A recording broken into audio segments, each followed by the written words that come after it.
Hi friends, welcome to cine family 2. ఒకప్పుడు ప్రముఖ star మా ఛానల్లో ప్రసారమైన సూపర్ హిట్ సీరియల్ గుప్పడంత మనసు సీరియల్ హీరో ముఖేష్ గౌడ ఈ సీరియల్లో రిషి క్యారెక్టర్లో చాలా అద్భుతంగా నటించి తెలుగు ప్రేక్షకుల ప్రశంసలను మెప్పును పొందారు.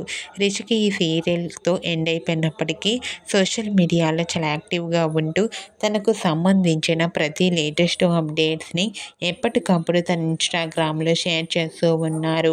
అయితే రీసెంట్గా గుప్పడంత మనసు సీరియల్ హీరో రిషి తన రియల్ లైఫ్ లేటెస్ట్ ఫొటోస్ను షేర్ చేశారు. ఆ ఫొటోస్ సోషల్ మీడియాలో బాగా వైరల్ అవుతున్నాయి. ఆ ఫొటోస్లో రిషి చాలా హ్యాండ్సమ్గా స్టైలిష్ లుక్లో కనిపించారు. ఆ ఫొటోస్ చూసిన వారంతా your acting is super Rishi sir అంటూ కామెంట్ చేస్తున్నారు. మీకు కూడా గుప్పడంత మనసు serial hero Rishi real life latest photos మీకు నచ్చినట్లయితే మీ అభిప్రాయాన్ని మీ కామెంట్ రూపంలో తెలియజేస్తూ లైక్ చేయండి, షేర్ చేయండి. మరిన్ని ఇంట్రెస్టింగ్ అండ్ లేటెస్ట్ అప్డేట్స్ కోసం మా సినీ ఫ్యామిలీ 2 ఛానల్ని సబ్స్క్రైబ్ చేసుకోండి.